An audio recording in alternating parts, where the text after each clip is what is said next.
Going live. Hello, everyone, and welcome to the GrabbingMax live stream. We were just in the middle of a Yeah. conversation, and we Oh, realized it I was need to get you 5. guys on camera. Oh, I am so sorry Oh, about that. yes. Here, we're gonna be Yeah, no floating in the problem. darkness for a little bit. Welcome, Oh, I don't have my guitar this time. It's in Aw, its case across the room. But unfortunate. welcome to the Gravity Max live stream. Yes. I will get you guys up here All as right. quickly So, as I yes, can. welcome. Today we are joined by Jacob, also known as Daikaiju Productions. How are you doing today? It goes well. Cool. Cool. So, today we are Now going to Jacob has talk. joined me in the void. Now let's Nice. get Max in here. Yes. Boy. Yeah, so today we are going to be talking about guns or firearms. I don't know which term we want to use, They but legally, they kind of have separate definitions, but they are mhm. very close to each other. In common speak, they Yeah. have the exact same definition. I We can remember you use them said it's like interchangeably. a firearm uses gunpowder. So I think Yes, we talked about rail guns last week or exactly. something Yeah. in the context of like a high-speed rail into space, um, like a launcher, like a mass driver. And that would be a smaller version, would be considered a gun, a rail gun, but not a firearm because it uses magnetism to accelerate an object instead of Right. gunpowder. So yeah, Small arms, people. Small arms. We're talking about small arms. Exactly. I have very big yes, arms. Um, yes. So yeah, Yeah. so that's what all we're talking right. I about today. think we should be good, and we might be blocking some of the Okay. titles, so I might need to move us around. Yeah, no problem. But we should be good. And I remember I can't minimize that. I have to push it to the bottom. Ah, All right, let's see how we are, ladies and gentlemen. This has been on stream editing. Yeah, we need to be yep. quite a bit smaller. What if we went to the bottom? Mm, That'd be kind of quirky. yeah. Now we're on the bottom. Yep. Cool. All right. So yeah, make sure to leave your comments and questions in the chat if you want to ask us anything. Um, and yeah, so this will be a pretty cool topic, I think. I will join you Yeah, so guys in there. Sebastian is our gun expert, I would say. No, we are not experts, and that's part Well, of the yeah, that's the thing. disclaimer. I would say relatively. He is our, let's see, he is our gun consultant. Yeah, our correspondent And for today. yeah, correspondent. And Jacob is like our legal gun law correspondent, Exactly. right? Whereas I am just the idiot. No, you're the student. Yeah, You're the yeah, student. I'm the At the end student. of There this, we we'll go. ask you what did you Yeah. learn, All and right. there we Yeah. go. I don't really know much about guns. Never really. I mean, I've probably seen one in person in like a museum or something, but never handled a gun, so Hmm. don't know much about them. But yeah, it's fun. We've been playing Minecraft recently, and we're playing with this mod that allows you to have guns. And I have a what is it? It's a Desert Eagle .50 caliber, and I really like it. So we're going to talk about that a bit later. Yeah, But yeah, so let's let's get start into it. Yeah, with so the we're gonna need to disclaimers. do some. It's capturing my cursor. Ooh, Um, that's an L. the cursor has been caught. It's been caught. Okay. Oh, so I'm gonna need to move us for the disclaimer because it's all in the bottom. Oh yes, So basically, as we shove off to the yeah, sides, in this episode we are going to discuss guns or firearms, however you want to call them. Obviously, this can be a sensitive topic for some, so this might not be the episode for you. We're gonna handle this episode with a little higher level of seriousness than with other stuff, just because there have been accidents with guns, there have been attacks using guns. They can be used as a form of weapon, stuff like that. So just reading this out, guns are dangerous, and if not used properly and by a trained and licensed individual, and if not used properly, did we? sorry, yeah, here it. Yeah, It's guns are dangerous if we not used wrote that properly wrong. and Yeah, by a trained and licensed individual. That's yeah, I said that wrong. yeah, They no can problem. be dangerous. A large part of this episode is dedicated to safety, but other sources should be used in conjunction with this episode to properly educate yourself on the danger of gun ownership. And then part two of Yeah, this do disclaimer. not don't waltz into your Yeah, local gun store after this episode thinking yourself an expert. exactly. Um, the second part is that we are not professionals and we are not gun owners. So, getting us back to the middle as we skirt around the screen. There we go. Yes.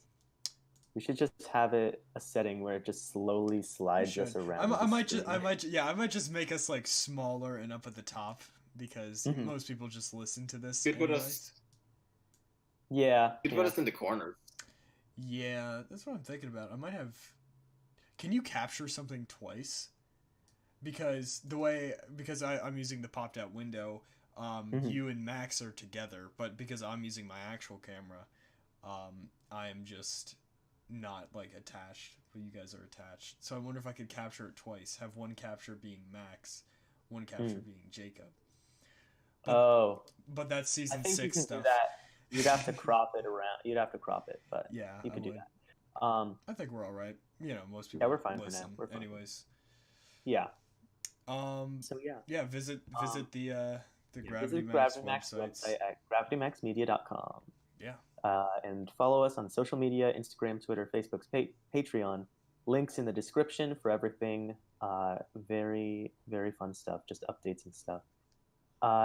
And yeah, so then also follow Sebastian on social media: Instagram, Twitter, and YouTube. Links in the description. His YouTube channel is great. You know, shorter videos to contrast our longer live streams here. And yeah, so make sure to check that out because new videos every Wednesday. So yeah, or Thursday if you're, if you don't stay up as late as Sebastian, right? Yeah. Yep. And so then A Bottled Up Flame. It's my new book, sequel to the book A Truly Dead Rock. Been out for about a month now, and it's holiday season, right? We are, it's the winter holidays, season of giving, and if there's anyone that likes science fiction, then maybe you could get them this book. It would be also giving me a gift too, of like $15. But yeah, thank you. I hope you like it. So then, the episode title. Going Ballistic. The as suggested. Apple emoji. And Jacob. Yeah. Here, so just quick comment because our faces were getting blocked by our faces, ironically enough. We're wearing safety gear, and we're going to talk about gun safety before everything else in this episode. Yep. So, as it continues to capture my cursor, we will move on to some brief history and laws. That's what we're going to talk about. Then we're going to talk about safety. Yes. So, quickly to just divulge into it, this is just a real quick how guns evolved. Obviously, you could even go back to like slingshots because that was like the first instance of a projectile being using was it like kinetic, like potential energy to kinetic. I guess that'd be more like if mechanical. We're talking about firearms stuff. then this is appropriate timeline. Starts at the beginning for firearms because it's gunpowder. Yeah. That's true. So yeah, it starts with the hand cannon, and then as you can just see through the years, it just gets more and more kind of. There's much more emphasis on aim, I would say, or like aim assistance, because like the first guns didn't really have a sight, but then the sights start coming in, and also you can see the magazine is getting bigger. And the magazine is what holds the ammunition, what holds each round. As you can see, now I guess I can point with my cursor, so that's useful. There's no magazine all the way up until 1898, and then the magazines continue to get longer. So, guns were just for the times, as technology just increased, it increased in all aspects, including warfare, which is what guns were primarily used for. And we're going to talk more about that as we talk about the specific types of guns.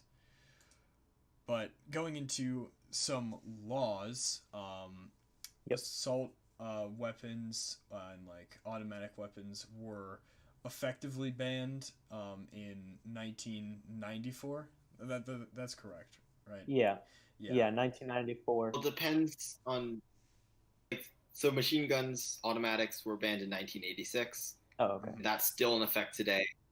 Assault weapons, which are like semi-autos, with certain features, were banned in 1994, but that was since expired. Oh, okay. Yes, right. So they were banned for 10 years. Now they're back legal. Yeah. Hmm. So yeah, actually, we're gonna talk about machine guns a little later. There's kind of a loophole in which you can get a submachine gun, because submachine guns are not, they're like pretty much effectively illegal because you can't open. I don't think you can open carry or concealed carry with an SMG, like anywhere. So it needs to stay on Okay. your property, and they make it super extremely expensive. Like in the, like in order to make a gun into a machine gun, if you're not just straight up purchasing a machine gun, it costs anywhere from like $10,000 to $12,000 just for that. Wow. And then you can't even take it off your property, so you wouldn't really be able to take it to a range. Yeah. So submachine guns are at least, they're effectively illegal, but you can, if you really try hard enough and you're in the right state, it's possible to obtain one. So, You want me to talk about the two ways yeah, sure. that Go those ahead. are? So basically, machine guns banned in 1986, but they didn't want to confiscate all the ones before 1986, so those are still around. But because of supply and demand, the number's only been going down since no new ones are being made for civilians. Mm-hmm. So that's why they cost like $20,000 each. Right. And there's this whole licensing process for them.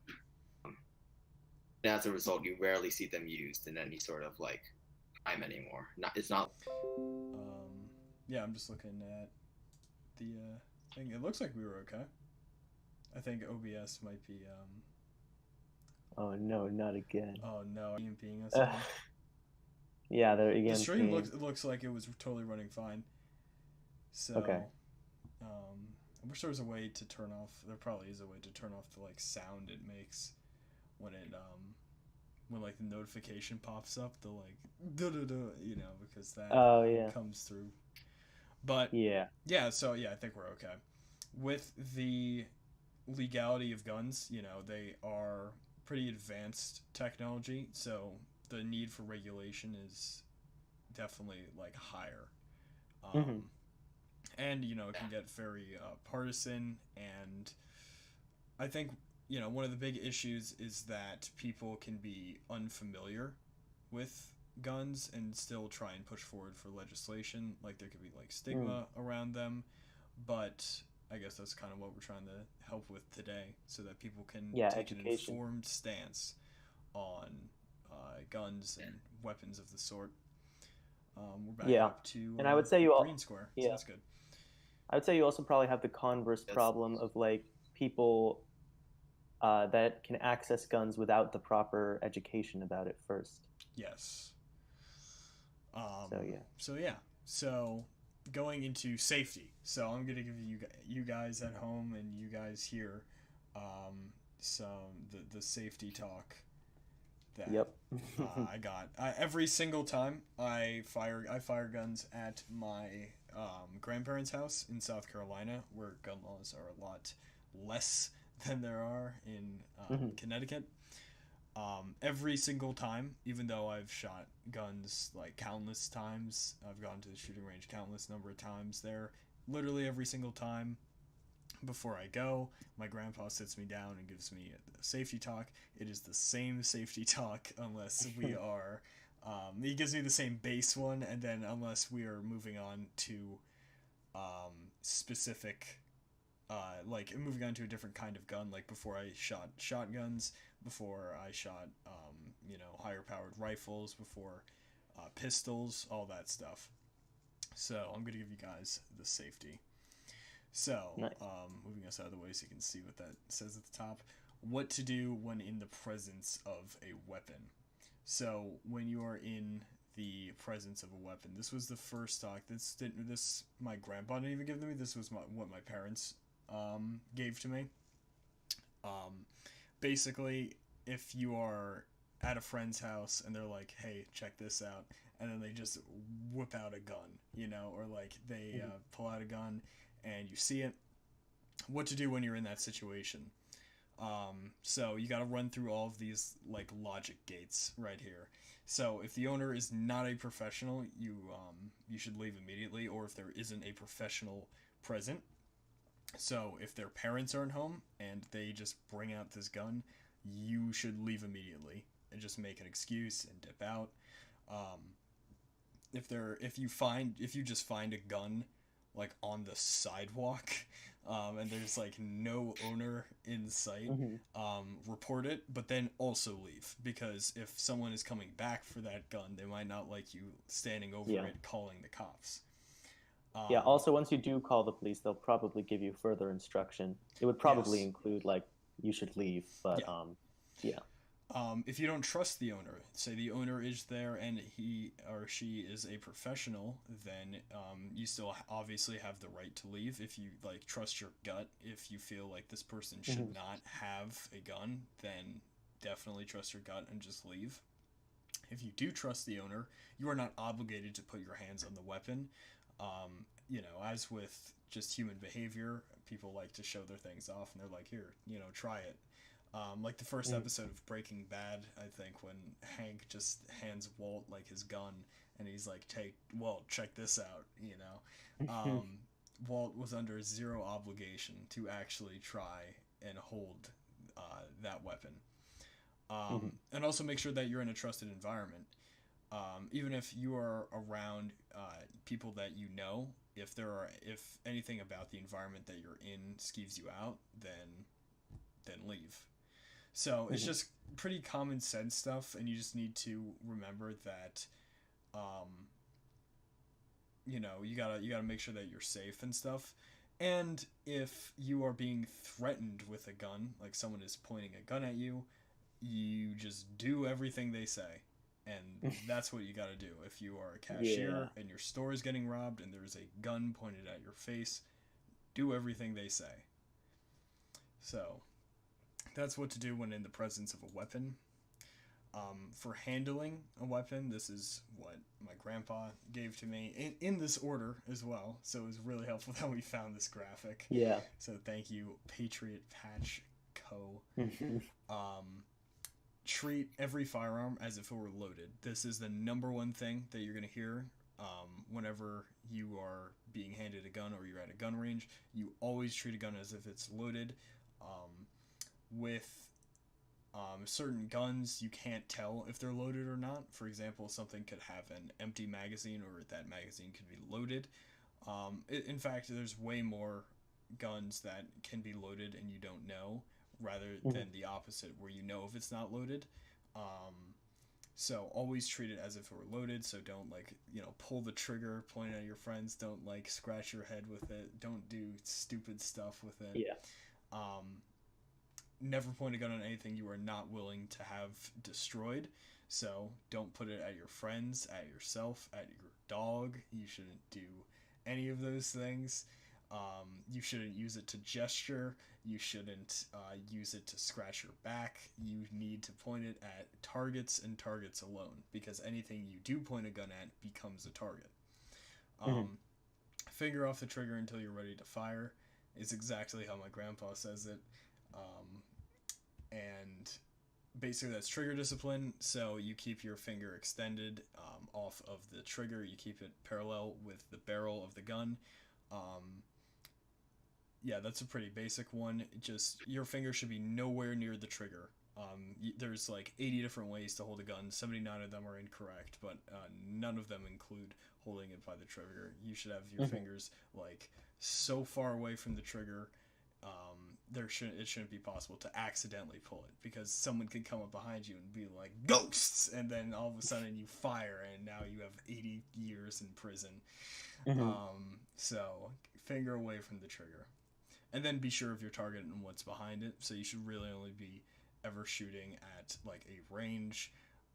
You shouldn't like there are laws about you can't just go to an open field and fire it off unless you're like a decent away from other people. You shouldn't really be going to an open field and just firing your weapons off.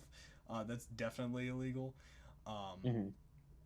But I don't know, if you're in like the middle of Siberia where there is like no people, and I can't speak to Russian law, but you're not sure. If you fire your gun into the woods, you don't know what's in those woods. You could like hit, anything.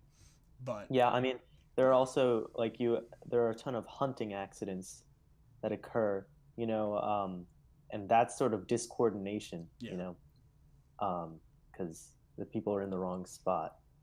So it's important to make sure that you know what is what you're shooting at, really. So yeah.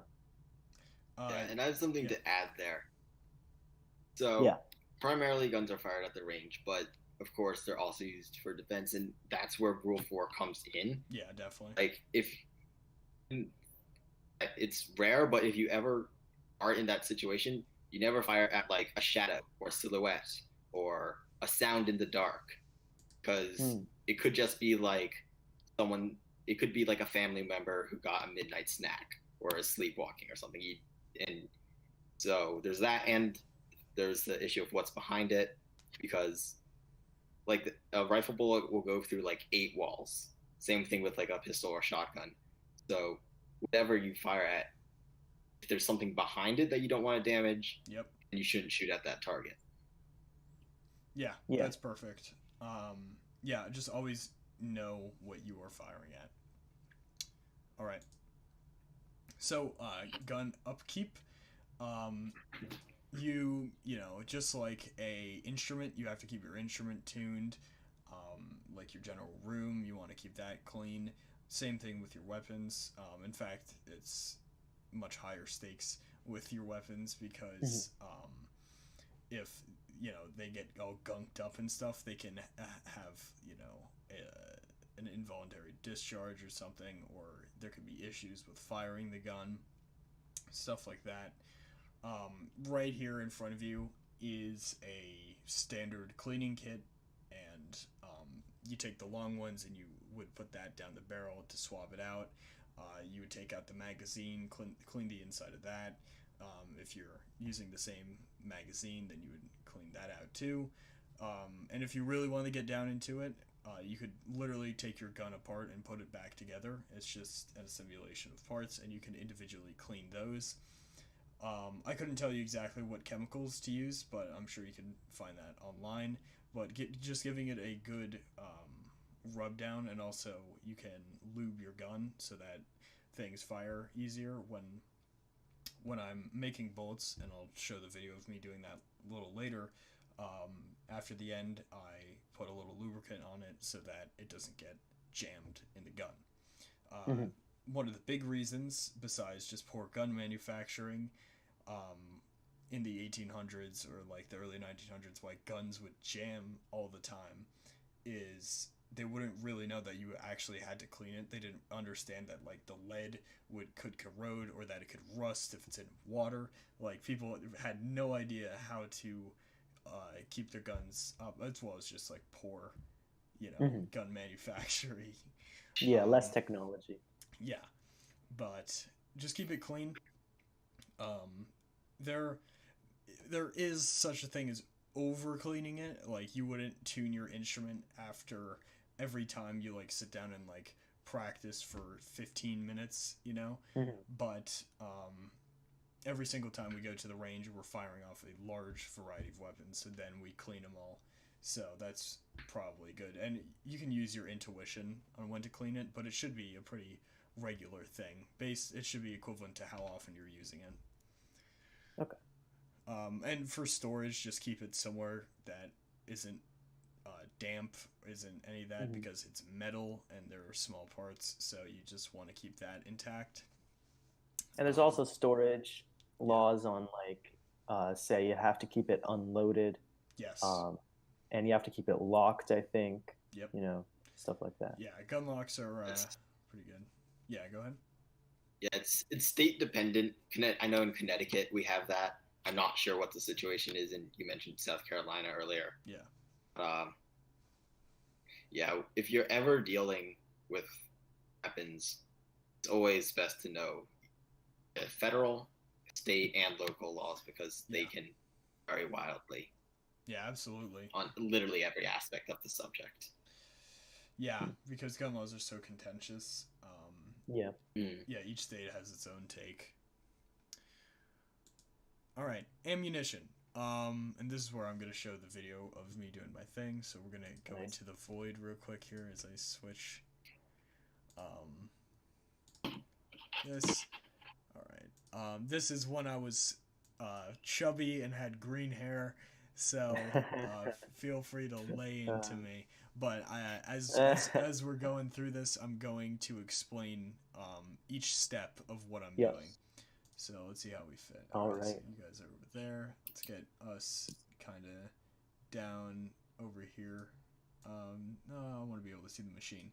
So basically, this is me, chubby, green hair. I think this is 20. I can check the date on the video. I think it was. It had to have been like either 2017, maybe 2016. I don't think it would be 2018, but definitely a little younger than I am right now. And the machine in front of me is what you use to make bullets at home to make ammunition. So I'm gonna show you how it works here, and I'll just be starting and stopping this video a lot. So what I just showed to the camera in the worst presentation method ever was that is the casing, and here, excuse me, that's the casing in my hands, and we will go through the different parts later. That is what the bullet is inevitably going to go into, and the bullet is not the bullet is a specific part of it. You can really refer to the entire thing as a bullet, but what it's actually called is a cartridge, if you want to be accurate. But if you're like, hey, here's a bullet, and people will be like, yeah, because that's the part that everyone knows of a cartridge. So I show you the casing, and then what I do is I put it in this machine, and it is lever operated. So I get it sized up, and then I push it up. Now what that does, I just pushed it up, and there is inside here, there's a little thing that's approximately the size of the casing, but it's a little bit wider, and that widens out the casing at the top in order for the bullet to go in. So I make sure it's in there good, and then what I just did is I just lifted my hand up and I popped something out right here in this circle up here. That is where we store the primers. So I just received a primer from the primer vending machine. I put and I'll explain what a primer does after I show you how it all fits together. I lift the crank back up. The casing, which is now a little wider, comes down. Now the thing at the top rotated because now I'm going to go on to the next step. So I make sure, again, it's in there good. What that just did is you saw it lifted up the top and this orange thing up here. The orange thing up there is where I store my gun, or not me, it's my grandpa's, but it's where we store our gunpowder. Now when I do this, this machine automatically measures how much gunpowder you need. But if I felt like if I felt like there was anything strange about a bullet or a casing, I would just immediately put it to the side, or a cartridge, I should say. I would just immediately put it to the side. You don't want to take chances.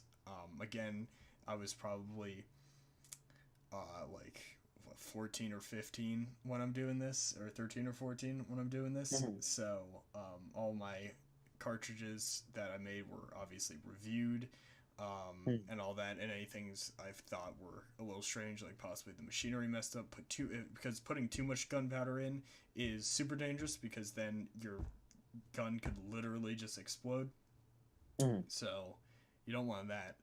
But this machine automatically measures how much we need, with holes that permit enough to fall down through the tube, and into the casing. So make sure it's in there. Machine rotates again. Now what I'm going to do is I'm going to reach and I'm going to grab the actual bullet. That's the actual bullet. That's the piece of, it is lead. That's the piece of lead that is going to fit into the casing, and that is going to be what ultimately strikes the target. Yep, so that's that. And then I hear the pipes in my house go crazy, so I stare up at the ceiling, and then I size it, I line it up with the casing, put it on top, make sure I'm not stepping on glass. I point to the camera for some reason. Now I'm just breathing on the cartridge, and I push it up. What I just did was called crimping the bullet into the thing, because I just pushed it up. It just like perfectly fits the bullet into the actual casing, so that if you like shake it around, it's not going to go anywhere. So I crimp it. It comes down. Or no, the crimping is the next part. What I just did was just pushing it in. The next part is crimping it, which is when it comes a little bit up and over and perfectly fits the bullet into it. And sometimes you gotta wiggle it out. But in one of those steps, the primer was put into the back of the bullet of the casing. And what we're going to talk about what the primer does a little later, but it's ultimately what allows the bullet to be fired, because the firing pin strikes the primer, which ignites the gunpowder that is inside, and that ejects the actual bullet. So that took me 1 minute, and I was going a little slower. I could probably make one in 30 seconds. Not that you should.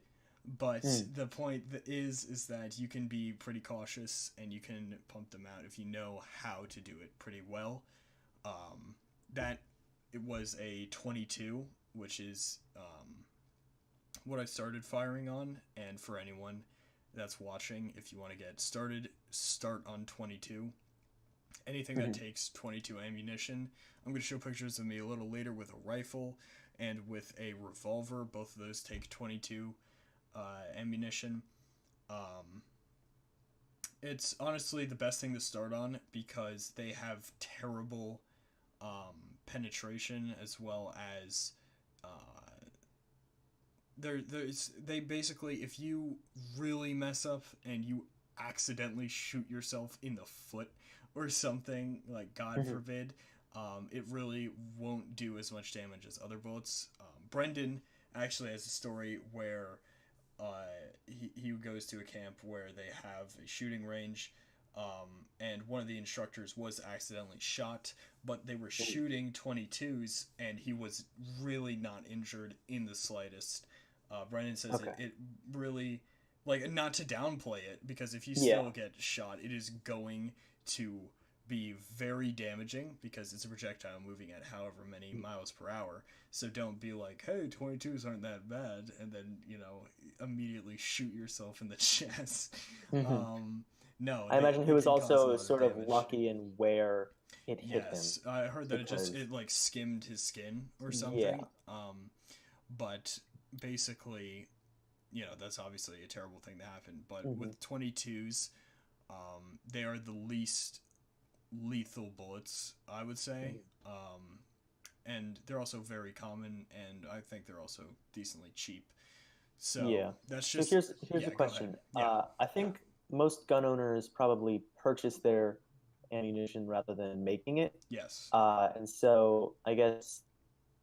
So like, what are the advantages and drawbacks, and like, is it? Yeah. Advantages of making your own. You can alter it if you are. You can alter the concentrations if you are scientifically inclined. My grandpa, who does this, I'm not sure if he has, I don't think he has a degree in it, but he's obviously taken a lot of classes and probably taught a lot of classes on the science of ballistics, which is pretty much what this episode is. Yeah. So with ballistics, it is a science. It's absolutely a science, because you can measure things against each other. there's a lot of engineering that goes into it. So if you are apt enough, you can make your own custom ammunition that, you know, either flies better. If you want to go for range, you can make something more adequate for range, you know?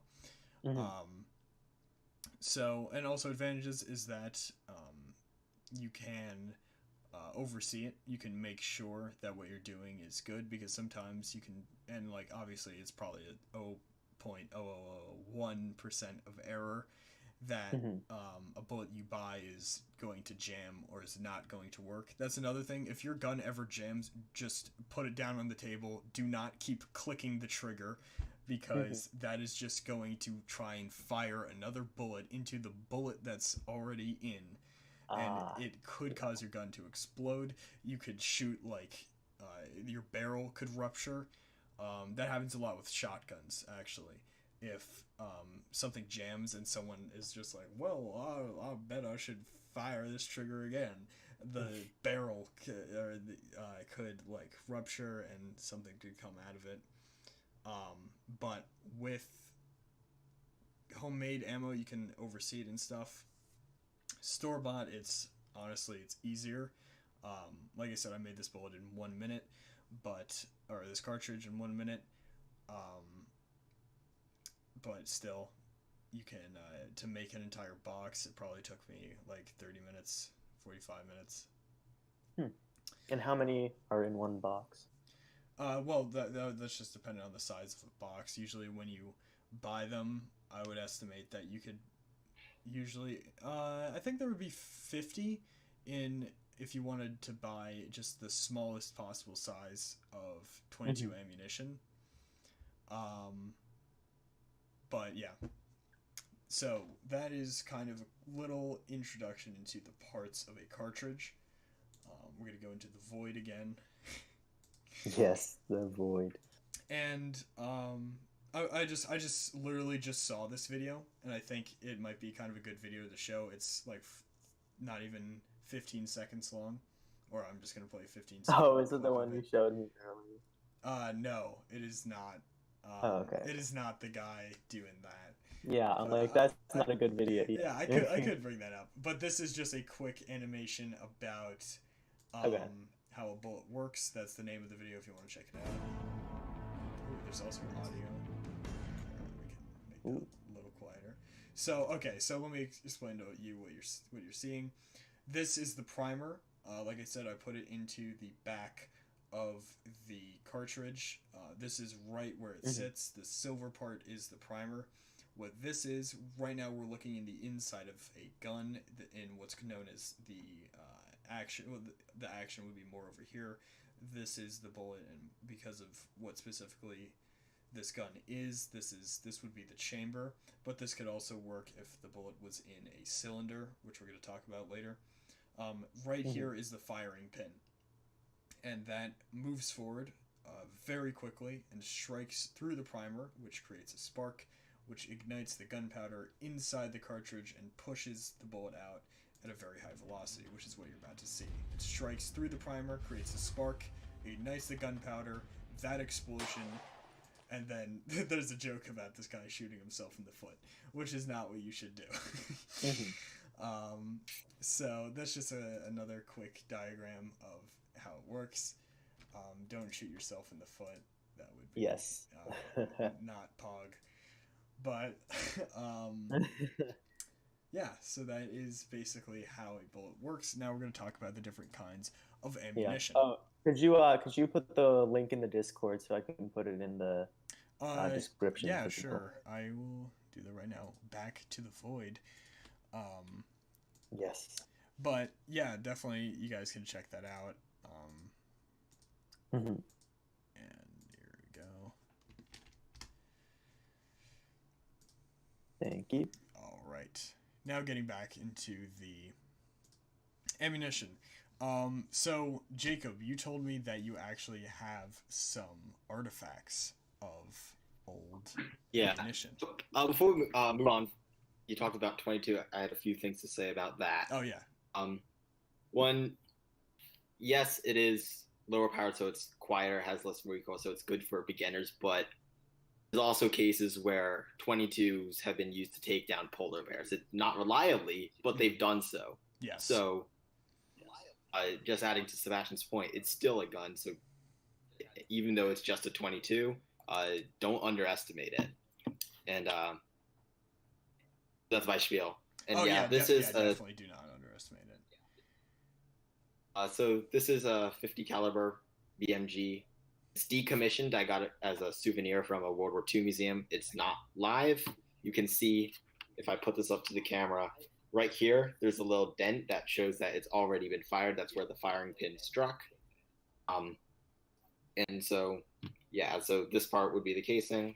That's the primer, which if you think of like those little party snaps where you throw at the floor and they'll make a flash, it's kind of like that, where like it'll get hit really hard by the firing pin. It'll create that spark that ignites the gunpowder. And just the part at the top is what comes out the barrel. This is the bullet. This part comes out the side. At a much lower speed so that the next one can be loaded in. And yeah, that's the artifact. Nice. Thank you for showing that. Nice. But yeah, definitely, we're not trying to downplay the damage that the 22s can do. But yeah. And one thing I kind of wanted to add so this is a 50 caliber bullet, right? Yeah. Wow. And if I get up for a quick second.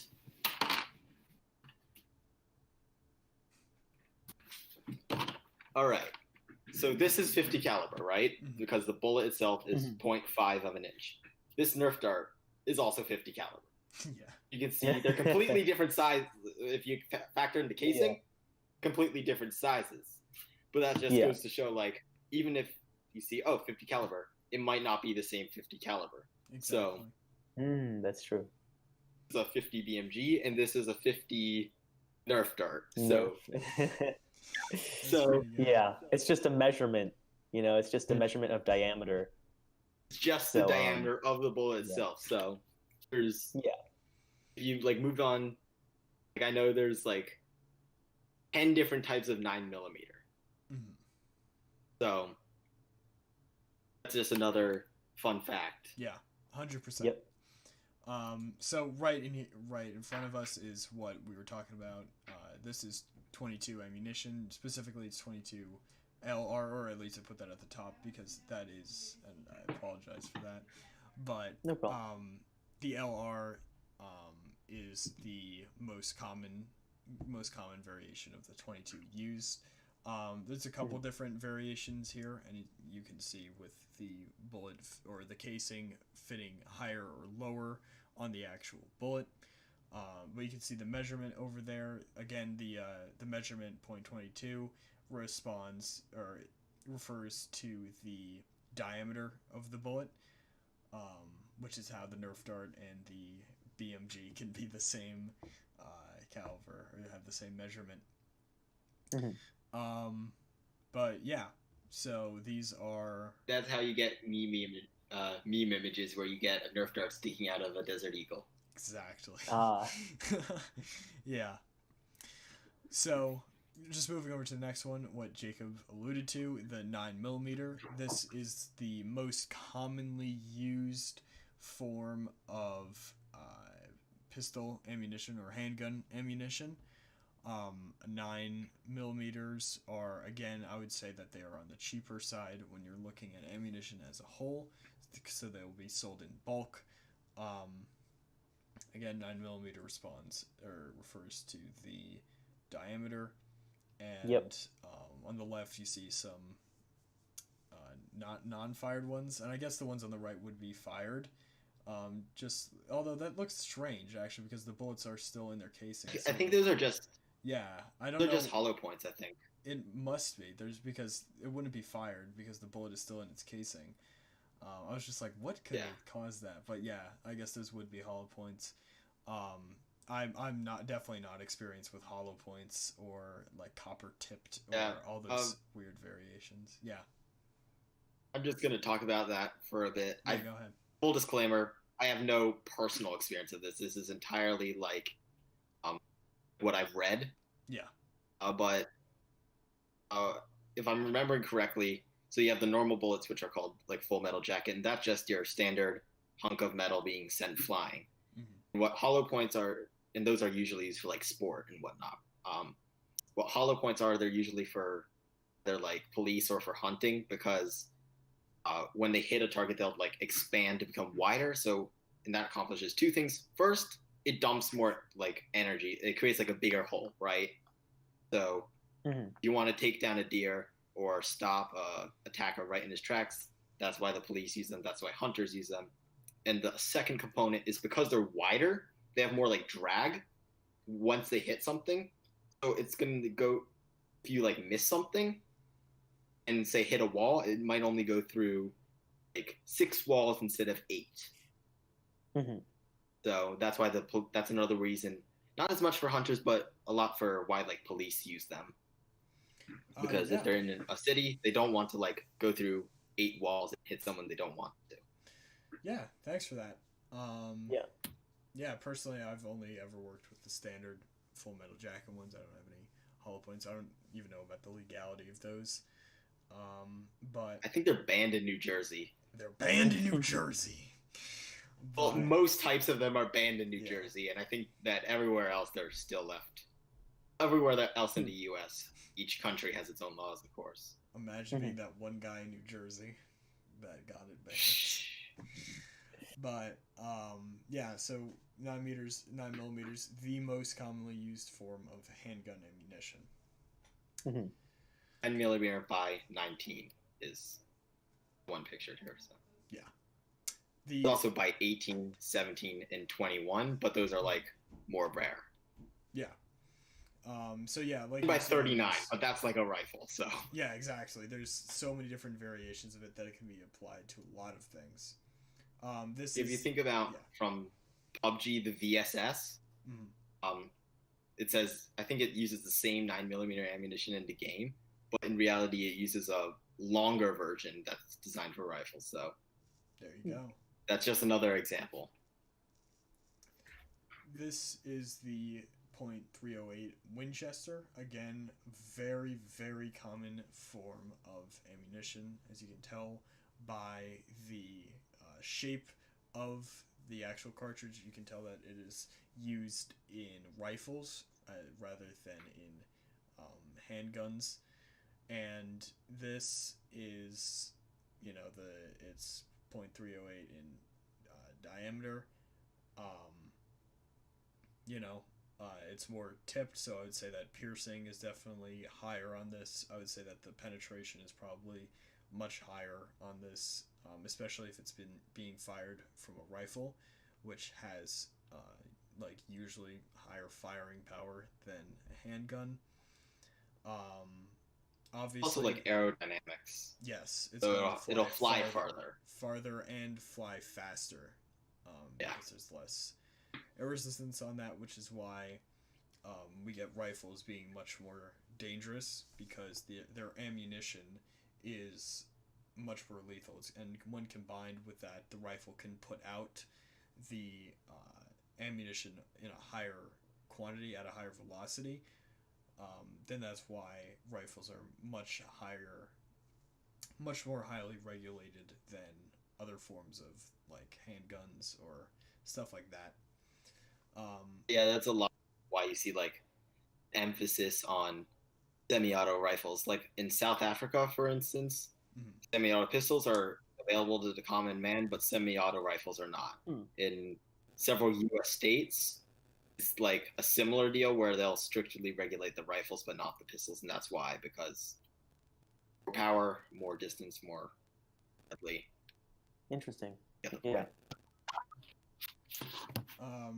But yeah, you're probably going to see this if you go into rifles. Again, I would definitely say that this is, because it's the most common, I would recommend it if you're getting started into rifles. Personally, I haven't fired too many rifles, but we can talk about that when we get into the rifle phase of today. But, .308. And the Winchester, I put in the Winchester because that is the highest producer of 308s. Some would say that they're like the most reliable for this type of stuff. So I would definitely call them a trusted brand. Again, I apologize for my family screaming at each other. No But, problem. You know, we're Scots. So, pushing over to the next one, a .223. Again, I threw in the Remington because, and like you're going to see that the .223 is affiliated with the Remington more than really any other brand. Mhm. But again, as you can tell by the shape of the actual cartridge used for a rifle, there are many different types of rifles that will accept 223 ammunition.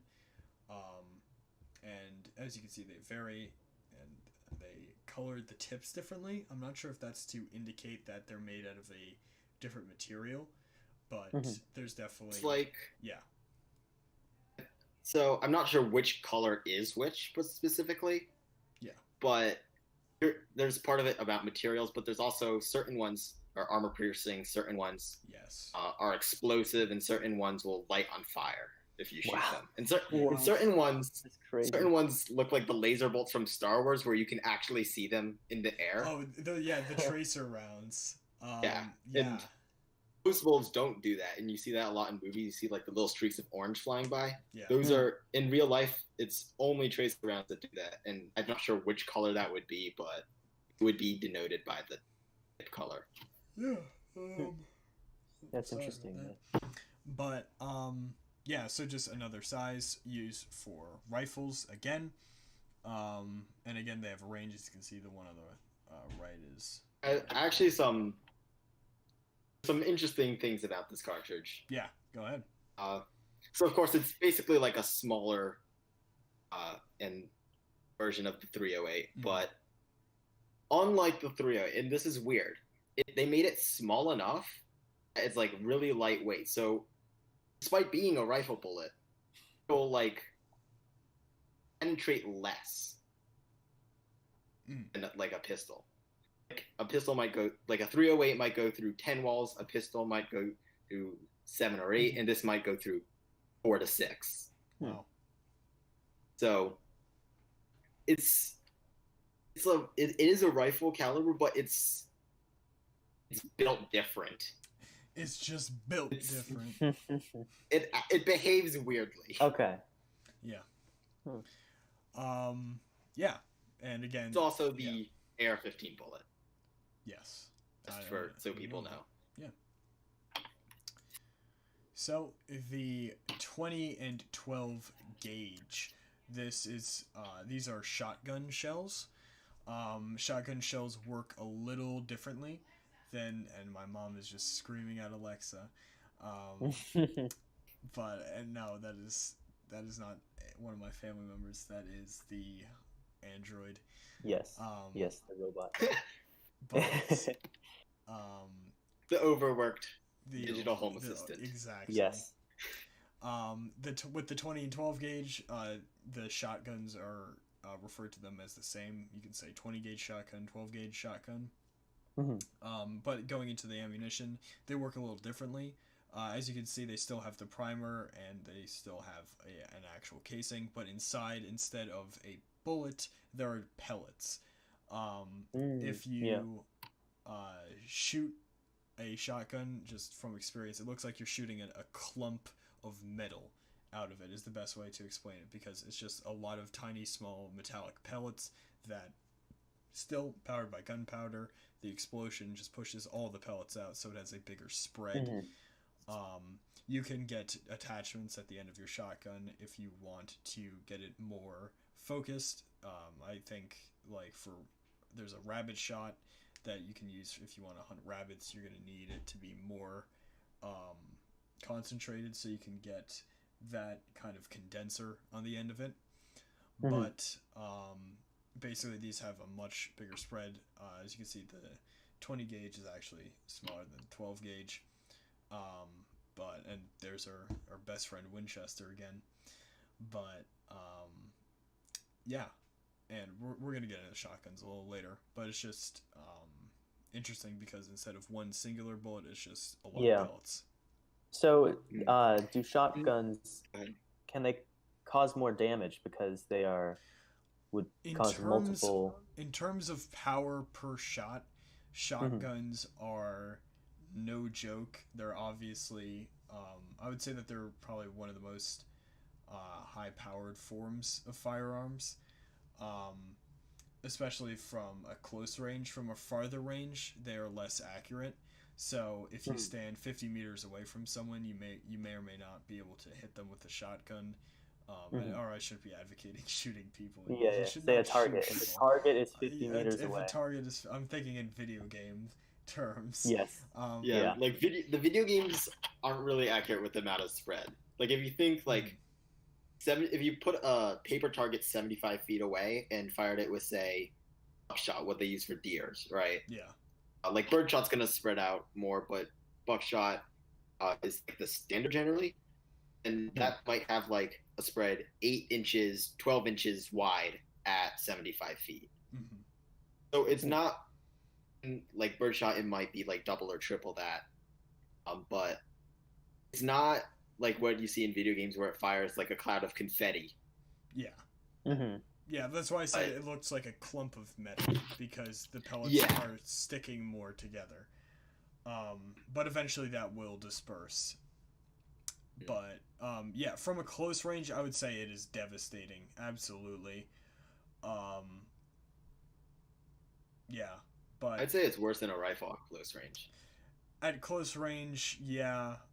There are some insane. That's like 25 powers. yards, 75 feet, though. Yeah. Honestly, it's just it'll mess any target up from a close range. Yeah. But yeah. So rates of fire, and this can also be known as methods of fire. We're just going to talk about the differences of how things are loaded and how ammunition is pushed into the gun.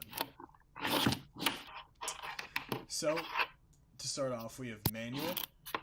Things that are done manually are you physically put the bullet in, and there aren't really too many manual things, which is why the guns that I have up here are kind of half examples.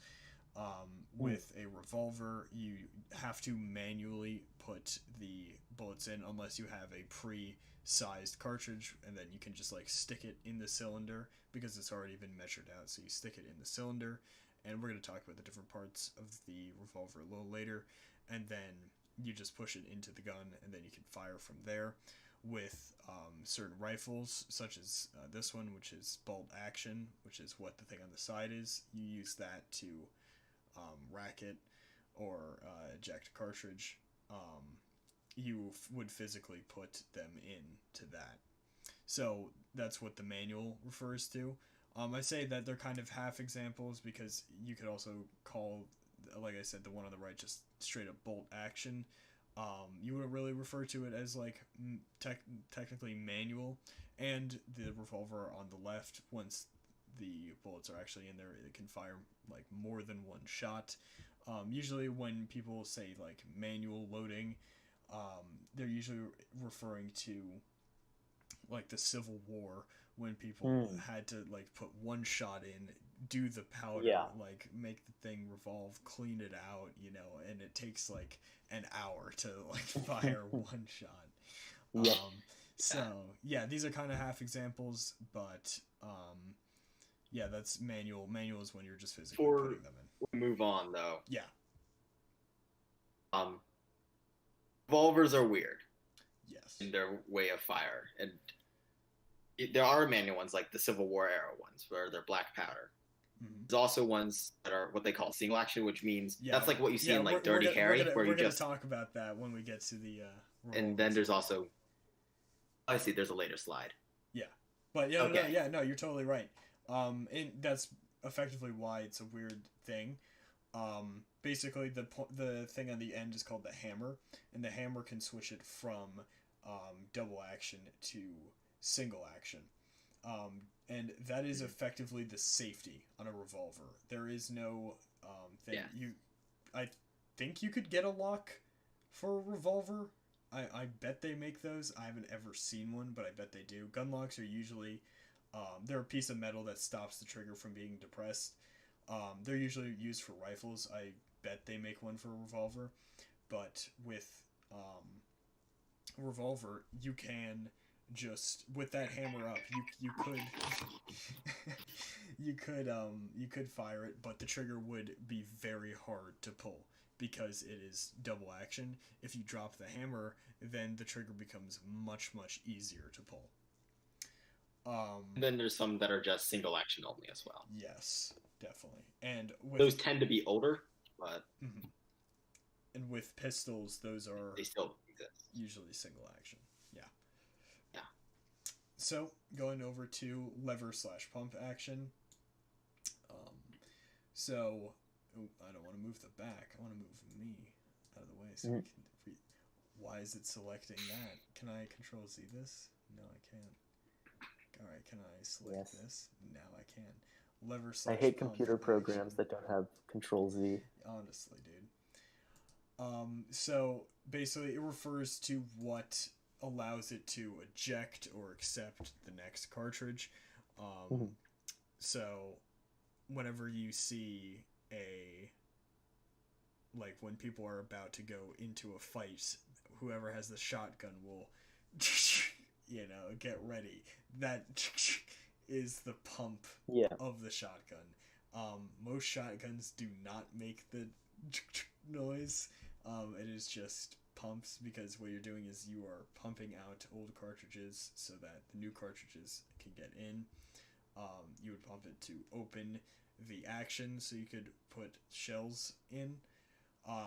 And the lever is basically the same thing. The actual lever is, here now I can use my cursor, is this entire thing. And basically that will pop out, and you are able to eject a cartridge. A cartridge that has been spent will come out of the area here, out of the action, and so that you are able to put more in.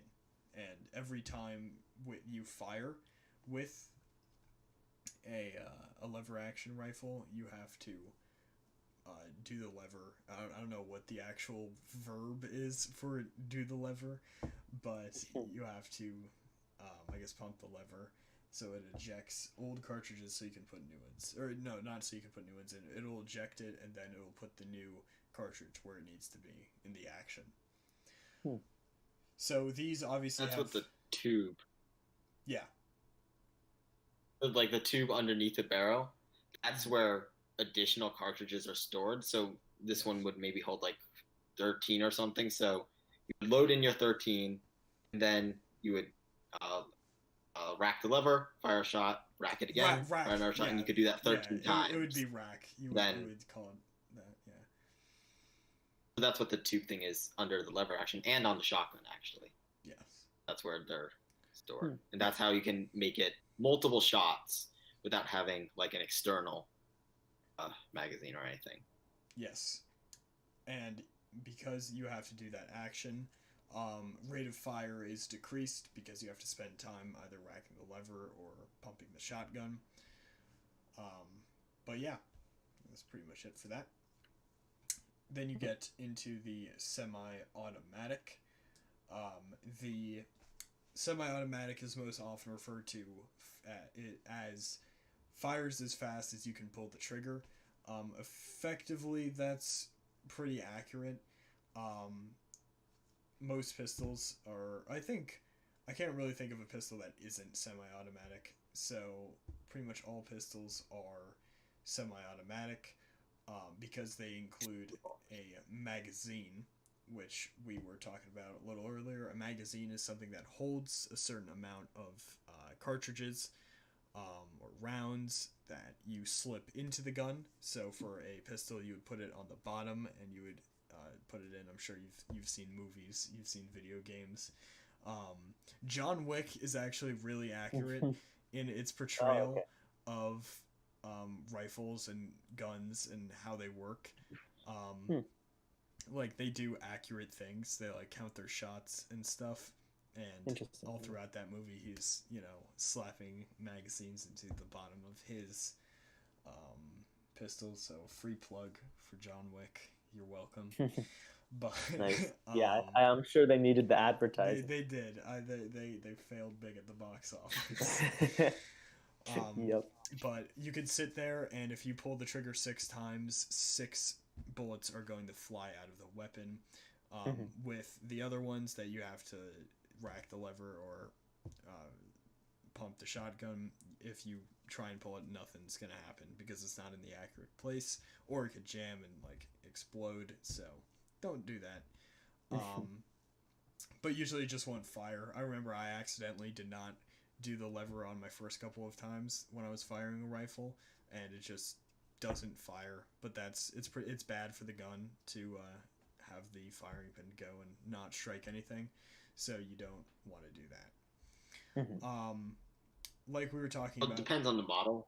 yes, but yeah, typically you don't want to. It's really be sitting there pulling on it. Read the instructions. Yeah. Like we were talking about, automatic weapons have been either banned or effectively banned. So any rifles you see are going to be semi-automatic. And we're going to talk about rifles, and I'll mention carbines, or is it carbines? I don't know which way it is to pronounce them. But Potato. yeah, exactly. I say carbines, but some other people refer to it as carbines, so I don't know. But any rifle or carbine you're going to see is like that's legal is going to be semi-automatic. They have a magazine, usually anywhere from 15 to 30 rounds. I would say you can get an extension, have it be 40. That means you would pull that trigger 40 times, but the difference between that and automatic is if you just hold down the trigger, it is not going to fire the entire magazine. It's only going to fire once. Yeah, automatics are machine guns. Automatics is like when you... Yes. It's like what you see in the movies where they'll hold down and they'll go bra-ta-ta-ta-ta. Exactly. Okay. 10 bullets a second. So for a semi-automatic, you essentially have to go like this each time. Exactly. For an automatic, you can just go like this and it keeps exactly going. Just one. So, like I said, if you want to fire 6 shots on a semi-automatic, you have to do 1, 2, 3, 4, 5, 6. If you want to fire 6 shots, although it would be pretty hard to anticipate on an automatic, you would have to like time it. You know, you would have to time the stop. But yeah, semi-automatic. Yeah. Now we have automatic with Mikhail Kalashnikov holding his most famous invention, the AK-47. The K in AK stands for Kalashnikov. This guy, Mikhail Kalashnikov, is the creator of it. It is an automatic. The A actually stands for automatic in Russian. There you go. So it's the automatic Kalashnikov. Automatic Kalashnikov. And I don't know, I just thought he looked kind of cute holding it. He's like, here is my creation. Yeah, this is my child. Rise, my glorious creation. Rise. So he's being an idiot because his finger is on the trigger. Bad on you, Mr. Kalashnikov. He's also not looking where his gun is pointing. Again, bad on you, Mr. Kalashnikov, for holding down the trigger and looking away from your gun. Other than that, his hold is pretty good. He has his hand on the front, in front of the magazine. He has it pressed into his shoulder, but his finger is on the trigger. And although his face might say differently, he is not ready to shoot something. And basically, the point of this is that it is an automatic weapon. Usually, you're going to get about 25 to 30 rounds in the magazine, meaning that you just depress the trigger as long as the magazine allows, and it will fire 30 shots without you having to sit there and pull the trigger 30 different times. Also, on rifles, it's just relatively easy to pull the trigger. On older ones, they do make it a little harder, but that's because things such as safeties weren't invented. On many rifles, there is a safety. On AR-15s, it's literally just a switch that you flip up, and you flip the gun into safety mode. I haven't fired an AK-47, obviously. And it's also important to mention that an AR-15 is not an automatic rifle. It is a semi-automatic rifle. But AK-47s are automatic. So if you guys have anything else on that. Nope. Yeah. It makes semi-auto AKs. So there's a lot of confusion because at least with like the AR platform, you could say, oh, AR-15 semi-auto, M4, M16, what the military has, automatic. But they didn't make the same distinction with the AK. So if you see like some guy and he's like, oh yeah, I own an AK-47, right? Mm-hmm. He's probably not talking about the automatic. If he is, he's either like really rich, really well connected, or someone you do not want to be near. Yep. But yeah. Yeah. Yeah. Anyways, Mr. Kalashnikov, everyone. Yes. Types of guns or types of firearms. This is what we've been alluding to for this entire episode. So just going into it, handguns. Handguns are pretty simple. They fit in your hand. If you really want to, you can fire them with one. You can fire, aim, and all with one hand, and you won't decrease in accuracy. You should use two hands for handguns. Because of the recoil too, right? There's if you're using something that takes .45 ammunition, for example, or even Desert Eagle 50 caliber, those have a kick. Those have an extreme kick. I fired one. It wasn't a Desert Eagle. I think it took 45 ACP ammo. I might be incorrect on that, but that had a serious kick. And again, I'm used to firing .22 revolvers. I forget where I put the pictures of those in. So we're in the void. Here, let me. Yes. I will show it off. I'll throw it up over there. Yeah. All right, back from the void. So just real quick before I show that, the two main types of handguns are pistols and revolvers. Pistols are not revolvers, and revolvers are not pistols. Like I said, pistols are semi-automatic, so that you load a mag in and you pull once for each shot. A revolver is more manual. You have to put the cartridges physically in the cylinder, either through a thing. I don't know what the thing is called, but it has it laid out already in the 6 or in the 8, and you can just stick it in and it will go in. Speed loaders. Speed loaders, thank you. Or you can just manually just, put each one in. And those they're called revolvers because the cylinder revolves around. You can spin it for fun if you really want, but you shouldn't do that because that's playing with a weapon. So don't do that. But again, it will revolve after you've fired your shot. Isn't that the way they do Russian roulette? That's exactly what I was going to say. Russian roulette is based on the principle that it revolves around. You cannot play Russian roulette with a pistol, or at least it will end very shortly. Yeah. Oh my god. That's actually a pretty good insult. You look like the type of guy who would go first in a round of pistol Russian roulette.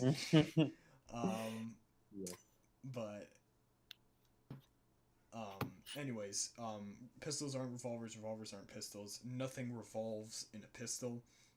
Once you fire a shot, the next shot goes into the chamber, and that's another big thing, is that most guns do have chambers. All guns have an action, which is where the action happens, where the firing pin is, and where at least part of the firing pin is, and where the bullets kind of move around.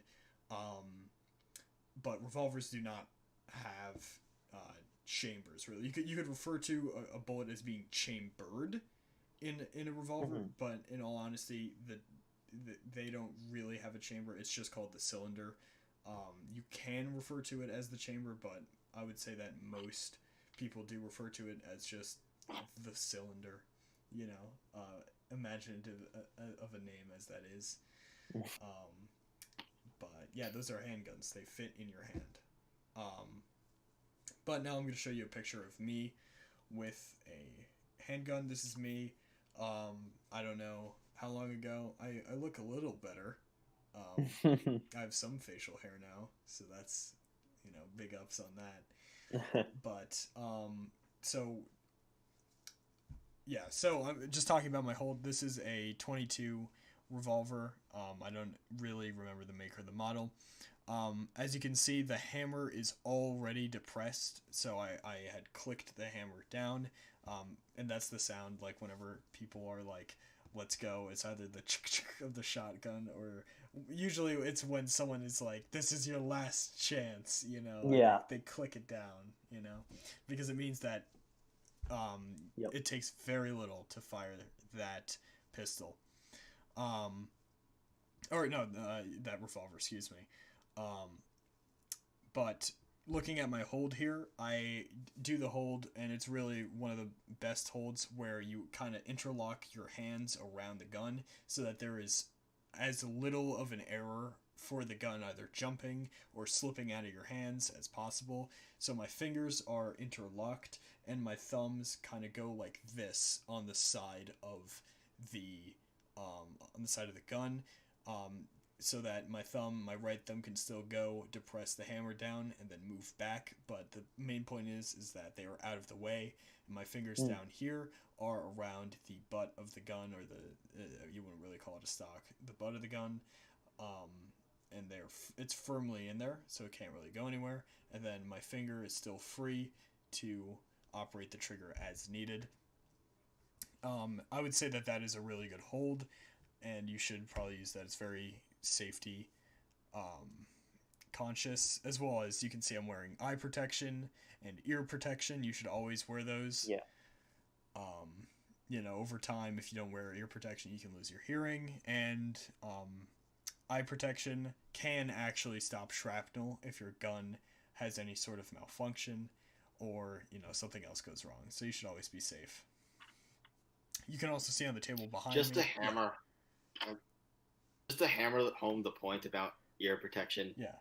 I think like a jackhammer is like 115 decibels.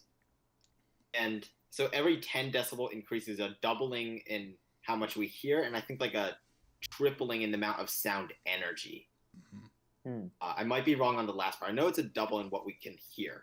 Yeah. But most guns, like a 22 is like 140, so that would be like 4-ish times louder than a jackhammer. And most guns are like 170. Yeah. So yeah, just to put that in perspective. I go. It'd be like having a thunderbolt it's going off right next to your ear. It literally is an explosion just a few feet away from your face. Yeah, on one of my very first times I went down to the range, it is a very long drive away from where my grandparents live. And I remember that we were very far away from the range, and we could still hear the shots going. You know, we could hear the even shots. if you like screw on a suppressor or silencer onto the end. Yeah. If you screw it onto a normal one, that just brings it down to 22 levels. And if you put it on to a 22, then that brings it down to jackhammer levels. Yeah. So, just to put that into perspective of how loud these are. Yeah, 100%. I remember that I had to go to the bathroom, and you know, as you can see, we're in the woods, so I just went and I took my ear protection off to go to the bathroom for some reason. Like I might have been scratching my ear, but I obviously was not in front of the range, because that would have been really dumb. I was in the back. I take it off, and immediately it's like it sounds like claps is really what it sounds like. It sounds like someone clapping as loudly as possible, and out of sync, you know. So the claps went from, you know, like being decently loud, like if you were in a you know, if you just saw a performance and the entire, you know, theater is giving a big round of applause, to Andre the Giant and his meaty hands giving like a massive thunderbolt clap, like right by my ear. Like, at one point in my life, there was a lightning strike like 20 feet away from where I was standing. Dang. Very, very loud, and it is really just synonymous and equivalent. Oh yeah, I remember that story. Yeah. Yeah. It's like a camp, right? Yeah, it was Yeah. honestly equivalent to what I heard when I like lifted my headphones. So headphones and ear protection does a lot, and everyone on this Hmm. range, if you look down, you can see the guy in the orange hat. He's wearing ear protection. The guy in the hat, the darker hat, is also wearing ear protection. All that kind of stuff. Yep. So, rifles, and there's a lot. There's a bunch of rifles, but this kind of shows somewhat of an evolution. And as you can see, like the Hmm. earliest ones, those are probably like somewhat powder operated. Excuse me. Then you can see they start to become lever operated. And then you can see that this fifth one is bolt action. This one Fifth is. one's actually, I'm pretty sure the fifth one's semi-automatic. You think it's semi-automatic? Yeah, that was Do you think this is one Duran. a sight? Oh, is that that's the Oh, it doesn't have the That's the one thing from in. Yeah, it makes the ping. Yeah. the clip. Yeah, so that was the rifle that the U.S. used in World War II, Yeah. and U.S. was pretty much alone in using semi-auto in World War II. Everyone else was using bolt action, which is actually what the last one is, all the way to the right. Yes. Bolt It's action. the sniper rifle. Yeah. Yeah, most sniper rifles are bolt action. But yeah, I guess it doesn't have the magazine in it because M1 Durans have a magazine. That's what makes the ping, right? It's interesting. They have a clip, Mm-hmm. which so you have like a magazine which you insert into the gun, and that has a spring that pushes cartridges into the gun, right? Yeah. That's what you see on the M16, just to the right of it. What the M1 Durand has, kind of like a lever action or a shotgun, is it has the spring built into the gun, so you just insert, kind of like a speed loader. Mm-hmm. In this case, you just leave it inside the gun,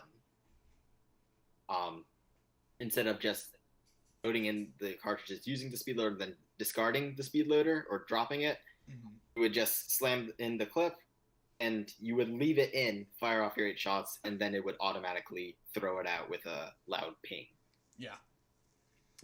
But yeah, so rifles, when used by the military, they can be automatic. You can just hold down the trigger and they'll go. But I don't think is the sixth one that looks kind of like a that looks like Vietnam era. What was the one used in Vietnam that wasted like all of that ammo, all that money? I remember we talked There were about two. There's Oh yeah. the M14, and then there's the M16. This is an M16. Yeah, it was the M16. M16 is visually pretty much identical to an AR-15. Yeah. So Yeah. That's I actually can't tell which one it is just from looking at it, Mm-hmm. but But because they look the same, the difference is whether they're automatic or not. yeah. So if you look at all of these have a stock on them. This is to decrease recoil, so you push it into your shoulder so that your body can like absorb the recoil. You can't really like shoot it like this because that would make your aim go over the place, but you plant it on your shoulder. On the far right is a sniper rifle, and those tend to be super heavy. In fact, some sniper rifles need to be carried around by 2 separate people, and then they are then assembled into one. So like one guy will be holding the front half, and the other guy will be holding the second half. Wow. Because altogether the weapon could be like, I don't know, like 45 pounds, and they don't want to be lugging around 45 pounds of just the weapon. So they carry it separately. But those are sniper rifles. Obviously, those are used for extreme long range accuracy. Like we've talked about earlier, there's a lot of math that goes into those, into hitting that shot. But most rifles are just used for. I would say that they're the most well balanced one for like range, because you can use them at like close range, medium range, or long range, but very universal and all of that. and they've come a long way. As you can Before see we from move the on, picture. Yeah, go ahead. so I just kind of want to get into what makes a rifle, because Yeah. some shotguns and some rifles are visually pretty much identical, right? They might make an AR. There's a bigger version of the AR-15 called an AR-10, and they make versions that are shotguns and rifles. And the difference, so both of them have stocks or have had stocks in the past, right? Yes. You just cut off the stock, at least under the law, it's still a rifle or a Yes. shotgun. Yeah. It's now just a illegal short-barreled one, or there's whole measurements that you can take that depends on whether it's legally short-barreled or not. But so there's the stock, which is both of them have, and pistols don't have, or pistols and revolvers do not have them. But what makes a rifle and a shotgun difference is the inside of the barrel. A shotgun will have a smooth inner barrel, and the rifles have what's called rifling, which is spiraled grooves that will make the bullet spin. And if you think about how when you throw a football, you impart spin on the football to make it more accurate. It's the same principle for a rifle. I actually did not know that. That's really interesting. But yeah, so I've fired a decent variety. I would say variety, because I don't fire them often, but I've fired many different types. I've fired the rifle that's going to be the next picture. I've also fired an AR-15, as well as a one that was made in India, like an Indian type rifle, which was bolt action, and a different Chinese one that was also semi-automatic. But we got those from a friend. Those weren't my grandpa's. But yeah. So some preface for the next image. I'm wearing a hat, and that hat was given to me by my grandpa. I don't own it, but it has the NRA logo on it, which is the National Rifle Association. My grandpa used to work for the NRA a while ago before he became a chemical engineer teacher, or a professor of chemical engineering, and he used to work for them because they were a gun safety, or at least that was their main focus. They were a gun safety administration, or they were heavily focused on gun safety and gun education, which he really believed in, and he still believes in. But as they started, and you can see today, they're very partisan. They have come very heavily into politics. When he saw them heading down that path, he immediately quit. I personally think that the NRA is, way too deep in the politics, and they've strayed so far from their original educational focus. And I think they're just idiots, honestly, right now. Well, it's really funny. They give politicians grades. And so it's funny. I remember I think it was this time during the Democratic debates, all the different candidates were basically bragging about how low a grade they got. Yeah. And so I just found that funny because it's like, oh, I got a D-. Well, I got an F. That's funny. Yeah. Yeah. No, the NRA, So, I think they're idiots. But yeah, go ahead. So on that, there's two different NRAs now, and they're under the same management. So if you give money to them, it's going to the same guy. So if you think one of them is bad, you might want to generally avoid the other. But there's the NRA, which is still mostly safety oriented. And then there's the NRA ILA, which stands for Institute for Legislative Action. And that's the part that does all the politics. Yeah. And the issue with both of them is they're all under the same guy who is currently I think he's currently being sued because he's used the funds from both of them to buy himself a mansion. Yeah. Fund vacations, and that's the issue with a lot of, I think it depends in severity, but I think at this point all of the NRA and similar groups have, to varying degrees, their leadership just taking funds for personal use. All the big ones, at least, because you could have this this is the association of X town in the middle of nowhere, right? Yeah. So yeah. Local organizations might be less corrupt, but I think there's three main ones that are vying for the spot the NRA is leaving, and all of them, either they get involved in unrelated issues, for instance, they'll just be like, we are like, I know the NRA almost dropped a lawsuit against a gun law because they thought it would help gay marriage. So a lot of other organizations have picked up that same trait, and even the ones that don't still have issues where like 50% of donations are the CEO's salary. Yeah. Wow. But yeah, so that's just the preface for me wearing this hat. I was pretty much wearing it as a joke, but there's the NRA hat. Again, I do not like the NRA. Even the actual like NRA, I still feel like they too have strayed from the original purpose. But this is a really good example of everything that you should do. This is a literal perfect hold. Like, I don't have any notes for myself, like not to like give myself a too hard a pat on the back so that I break my arm, but I think that this is literally exactly what you want. You don't have to wrap your thumb over like this. It just helps with stability. You also don't need to be sitting down. It was just easier to line up with the targets we had set up, which is why I'm sitting down. I did fire some standing. So just to go over the parts, but I think that's the next section anyways. Back here, you can see the 22 ammunition. I would say that box is probably 50 rounds. As you can see, we have 3 of these, and we're already working on this one, so you can buy them in bulk, and they'd be decently cheap. So this is, you can see this, this is the sight, which corresponds with the sight over here. You line these up, and you make it straight to get a clear focus on your target. It's hard to see because my hand is here, but this is lever activated, or it has a lever action, so after each shot I need to rack the lever, and then that will push the next cartridge into where it needs to be.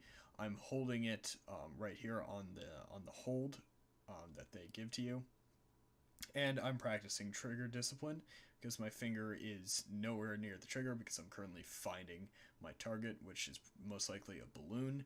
I'm wearing I'm wearing eye protection as well as ear protection. I think I'm wearing my... What shirt is that? I think that might be my Umbrella Corporation's shirt. So I'm doing everything properly except for my choice in footwear. But this is really what you want to look to do. My wrist might be, a little off here. You might want to get your wrist more on the rifle to help with recoil, but again, it's perfectly in my shoulder. You can rest your cheek on it. I do, just because that helps my aim. But this is what you want to be doing. This is not what you want to be doing. The NRA hat is not what you want to be doing. But other than that... just to explain the purpose of my entire spiel earlier. Yeah. We're not we're not going to get too deep into picking a partisan political side here. So we're not bullying the NRA and related groups because of policies they prefer. We're bullying them because of mismanagement and other unrelated issues to their actual positions. We're not, if you're pro-gun, anti-gun, we're not going to hate on you for your positions. That's not the purpose of this stream. Yeah, I know some Republicans, I forget exactly who it is, who are pro-gun, and they do not like the NRA. Yeah, I forget, but I think it's for that reason, just the corruption you were talking about. Yeah, honestly, I hope that we see a better, more level-headed, less corrupt, and better managed gun organization pop up. Yeah, maybe that's what I'll do for my college essay. I'll just start that. But yeah. So moving on from that, we go into shotguns. This is going to be, it's not the last one, because then we talk about machine guns. Oh boy. So you have the 5. These are the 5 main types of shotguns. The first one there is bolt action. That is when you grab the bolt and you do that with it, because that will allow you to put more in. So you would have it open, put some more in, that will eject it. Those are, honestly, I think those are pretty rare. I haven't seen those, and I haven't seen anyone use those for a long time. I might be wrong, but those I really do not see very often. The one below it, if you recognize the shape of that, that is a lever. That is a lever action shotgun. So you can push it out and push it back in. The one on the top is, I think that is just a semi-automatic shotgun. You don't really need to do jack other than load up the cartridges. Again, shotguns don't have magazines, I'm pretty sure, unless you're dealing with like an automatic shotgun, like an AA-12. There's a few that use magazines. Yeah. And are semi-auto or pump action. They make pump action. I did not know that. Magazines, but it's like a niche thing. The vast majority don't have external magazines. Yeah. So yeah, that is semi-automatic. So again, you put it in however many times you want to fire that thing is how many times you pull the trigger. One all the way on the end is the shotgun, also known as the pump shotgun. And the one at the bottom is a hinged shotgun, almost at a lever. It's a hinged shotgun because, it can hinge at the top. Those are like the old-fashioned, you put that down. I've also used, out of these, I've used the semi-automatic and the hinge. The hinge is cool, man. It's just cool to, down, in, back, fire, but you shouldn't be doing it that frivolously. You should be taking care. You should do all that. But like we were talking about earlier, shotguns are devastating close range. Probably the best close range weapons. Obviously, one of the very first questions I asked my grandpa when he introduced me to the world of ballistics was, what's the best gun in a zombie apocalypse, in the event of a zombie apocalypse? And he's like, undoubtedly it's a shotgun, because it can, if you put a slug in it, it can go much longer, because that weights it better and gets the things to go a lot farther and be more accurate at a farther range, as well as it's still good at close range and all that. So if you're looking into guns as a means of defense for your house, you're gonna get recommended a shotgun from pretty much any gun store you go to. I think that because of the close range proximity, and because the pellets are less likely to go through walls, they're less accurate. So in a situation where there's things that you don't want to hit in a room, it might not be the best idea. But definitely very good for defense because of their close range capability. But yeah, go ahead. I'm going to. It depends. So they're versatile. That's why people like them, Absolutely. Right? You can use them for birds, deer, everything in between. They are used for defense. This is a new phenomenon, but a lot of people police and even civilians now are moving over to low caliber rifles. Yes. Defense, like the AR-15. True. Yeah, the AR-15 has been ranked as the #1 rifle for defense. So yeah, that's absolutely true. So yeah. But yeah, those are main types of shotguns. You'll see there are automatic shotguns, but those are only used by the military. So then you get machine guns. At the top is an SMG, which stands for submachine gun, and at the bottom is an LMG, that stands for light machine gun. I almost said large machine gun. With the S and the L, it's very misleading to make you think that it's small and large. No, it is sub and it is light machine guns. But let me tell you, the LMG is anything but light. Again, these things can weigh 30 pounds. There's some actually pretty good combat footage available on YouTube of a guy using an LMG in an actual fight. I think he was fighting the Taliban. I don't know specifically that's what it was, but he has to set this thing up like you have to plant, you have to get your your space set up, you have to like clear the way, you have to set up the tripod or the bipod that this thing has. Yeah. You have to make sure that your ammo is there. You have to like, dust it off. You have to check for termites. You have to get your plumbing inspected. You have to get Yeah. dug in with this thing because it's such a beast of weapon. Obviously, in no way, shape, or form, I could not see this ever being given to a civilian other than, getting it from the military. I remember, because my birthday is so close to July 4th, and we go down to South Carolina a lot near my birthday. Yeah. I went to the gun range on July 4th, and of course, there were a lot of veterans out there, and I guess they had just kind of swiped stuff from, like, not to out any veterans. Oh, that's not legal.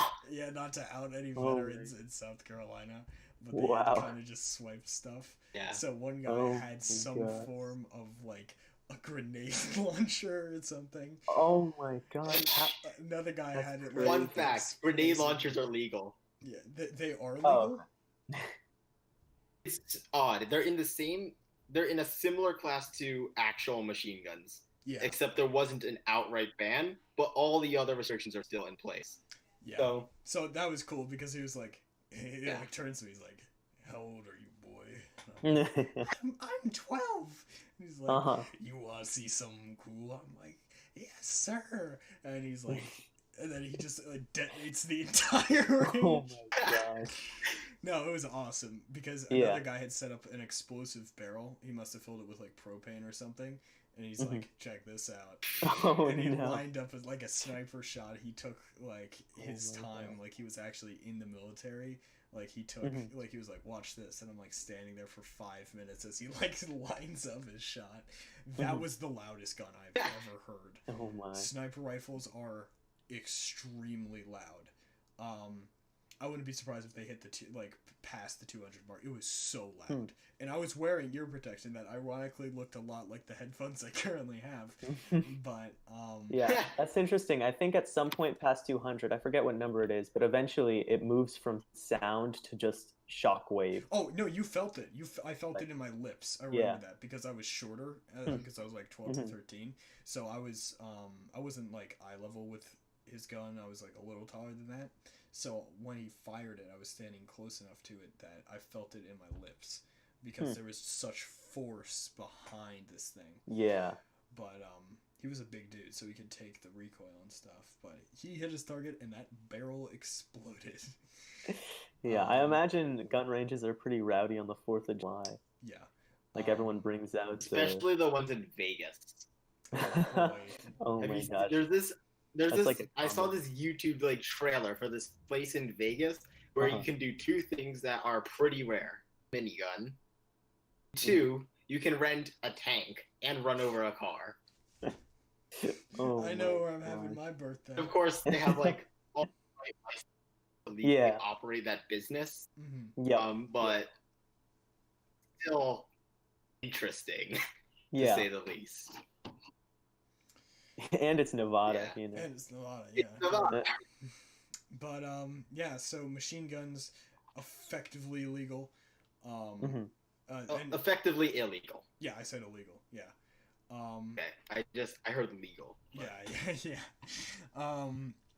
The submachine guns much lighter than the LMGs. They fire pistol bullets. Yes. That's what makes them sub. Yes, they do. Absolutely. And yeah, so we're gonna go into the anatomy of them later. Actually, nice. Yeah, this is the last section. Actually, anatomy of.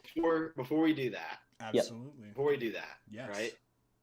You look at the top image, and this is odd. I'm 90% sure that's a semi-automatic clone of an actual submachine gun. You think so? I think I can. Here's how I can tell. All right. It doesn't have a stock. It doesn't. As an arm brace.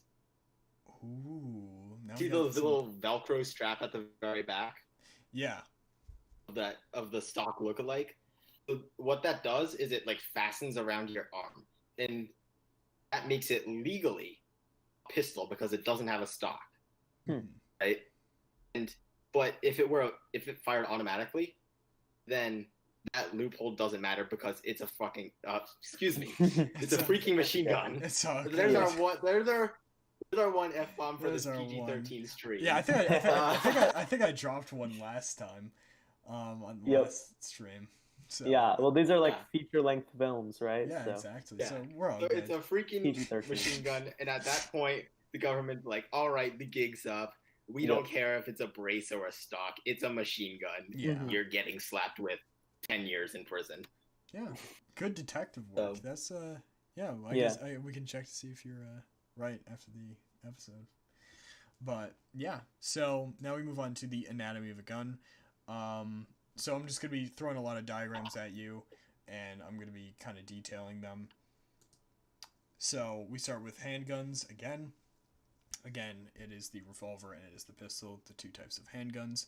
Like I was talking about earlier, the revolver doesn't really have a chamber per se. It's the cylinder, which is where, as you can see, where the ammunition is stored, and it rotates as the action is cocked.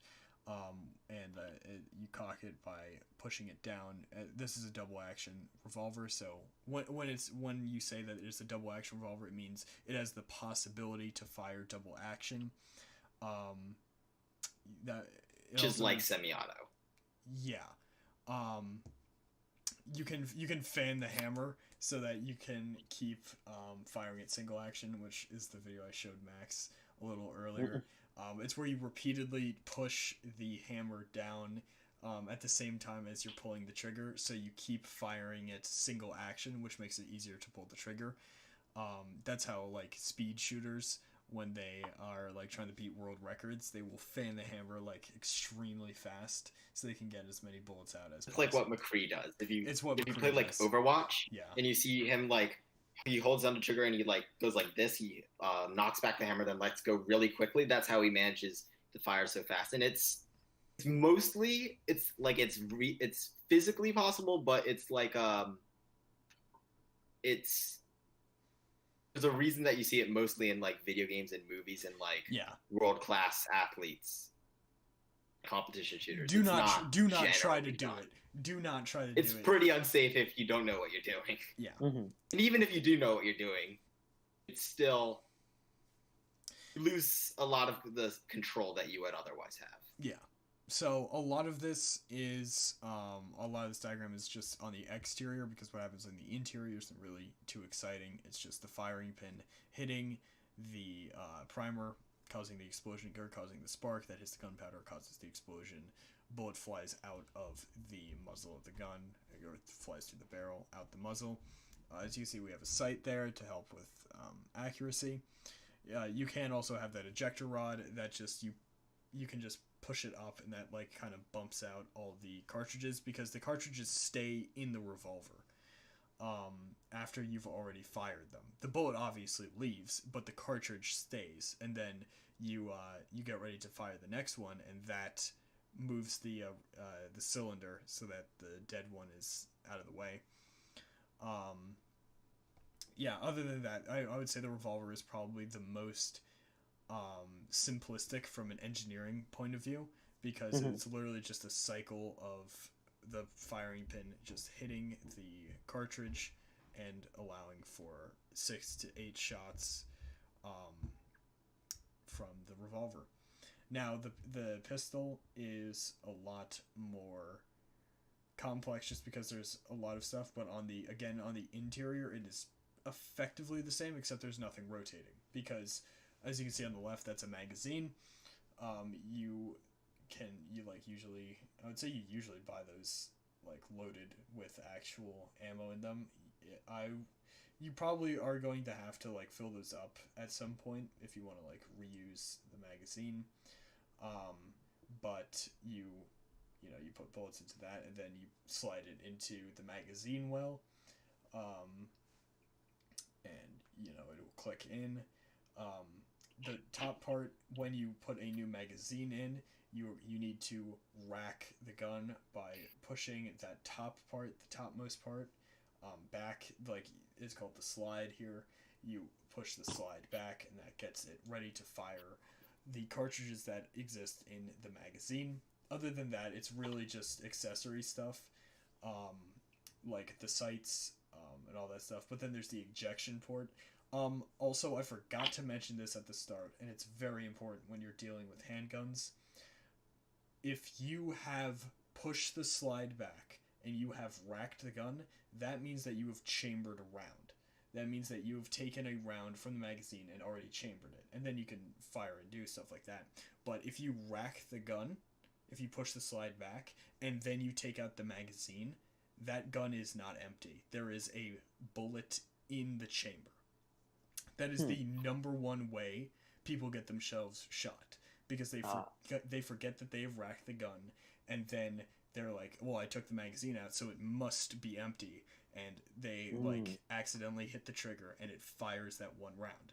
Which is why anytime you see someone like unloading a gun, they will take the magazine out, and then they will re-rack the gun, and one bullet will come shooting out, and it'll be like, bing, Oh, okay. you know, and then they like grab it midair, and then they, you know, but so very important that you remember that. Again, you know, the handgun is the first step into not being able to, or the pistol is the first step into not being able to tell if a gun is loaded. And honestly, with a revolver, the cylinder would have to be open, and it would have to be lying on its side. Again, there's no chamber, so you don't get the same issue. But yeah, so that's all I have for handguns. If you guys have anything else. Nope. All right. So, rifles, much more complex, but they still have the same principle. Firing pin hits the primer, spark, gunpowder, explosion, bullet, hit, target, eat cake, you know, get Thanksgiving turkey. But now these have different kinds of magazines. On the bottom, I threw a magazine that you might see a sniper rifle use, just so that you can take a look at the different types of magazines. The one on the left is a bolt action rifle, so not a lever action rifle, which is what I was firing in the earlier picture. But as you can see, that they also have a sight, also have a muzzle and a barrel, just like a handgun. You know, the forestock, you know, you can also just call that the grip, because that's what you use to like support the gun. The magazine would go under there, but like this would have like an internal magazine, because it's more bolt action. You would, and Jacob, correct me if I'm wrong, but you would just push them into the action, or into the chamber, like by hand. A bolt action, like, yeah, for this. Well, it depends. Some of them, yeah.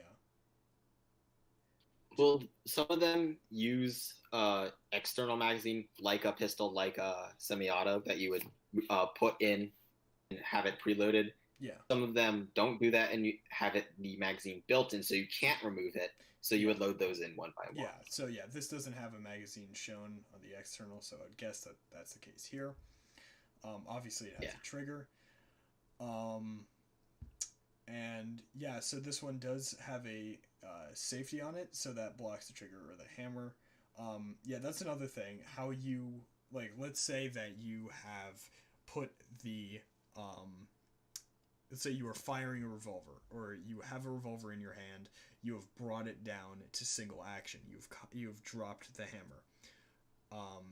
That means you've effectively taken the safety off, because you could lightly push down on the trigger and it will fire. So how do you put the safety back on? How do you get it back up in the double action? You push your thumbs, and you need to be very careful with this maneuver, and that's why you always point your gun down range, or away from anything you care about, or like hold deer. So you push the hammer down again with your thumbs. It's not going to go anywhere, but you have to hold it down, and then you slowly depress the actual trigger, which will allow your thumbs to come up, because you will feel the hammer start to come up, and then you just guide it all the way up, and then you take your finger off the trigger. It's very tense. Honestly, I hate doing that, because it's like slowly pulling the trigger and letting it back up, but you should be able to do it right. And that's why you always point your gun down range. But with rifles, they do have more safety. Like I said, with the AR-15, it's just, you can have a gun lock on it as well, but it's just something you just flip up, and it just stops the gun from firing at all. Which doesn't mean you should sit there just trying to like pull the trigger and stuff. But yeah. Yeah, So, well, it's interesting. There's always sort of like, you always add safety measures, but you should never let down your vigilance. You should never rely on the safety measures. Just because you're adding a safety measure, like, it makes it more safe. So that doesn't mean that you should be less safe, in response. Like, it's more safety, Yeah, absolutely. And with rifles, as you can kind of start to see on the one on the right, on the AK on the right, it is more available for customization. Because like you usually see AK-47s with a standard stock, but as you can see, this one has what would you call that stock? Like a more metallic stock. Underfolder. Yeah. But you can find, because you can see there's like a hinge that allows it to be go underneath. Flipped. Yeah. Yeah, to be flipped, so it's not in the way. If you're like Russian special operations and you want to go CQB, oh yeah, and you might do that. Yeah, you can fire an AK-47 without the stock. Like, it looks kind of weird, but you don't need it because we're so used to seeing it with the actual stock. But this one has a pistol grip. You can get different grips for it. This one has, most of them do have that kind of banana-shaped magazine. I think it's actually called a banana magazine. But you can also go for, like, more straight ones, like with the sniper magazine down there. A lot of customization.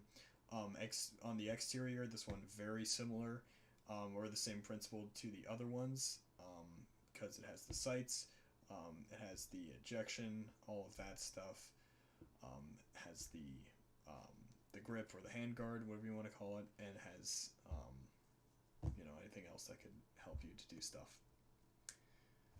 But yeah, yeah, go ahead. But I have like one thing to say about the banana mag, and then I actually have to head out. I have another conflict that starts at 7. Oh, yeah. So No I'm sorry about thanks that. for being but here. No problem. You've been We're great. almost done anyway. Yeah, thank you. Thanks for having me. Yeah. Use my artifact again. These decommissioned, not functional, not live rounds. You see why it's curved is because these look straight. But if you put them next to each other, you can see there's a little bit of a curve. Yeah. Yeah. Because these are slightly like tapered. They're kind of like cones. Like in that way, they're angled. They're not exactly flat. So if you have 30 of them lined up in a row, that creates a stronger curve. And if you had them straight, you could do it, but it'd be less reliable. So that's why you see them curved. With that, I actually have to. So yeah, thanks so for thanks for having me, guys. Yeah, make sure to check out Daikaiju Productions. The link is in the description below. Good channel. There's more coming on that channel soon. So. Oh yeah, nice. I'm excited. See everyone. Yeah. I'll see you. Yeah, see ya. All right. I have to resize. Readjust.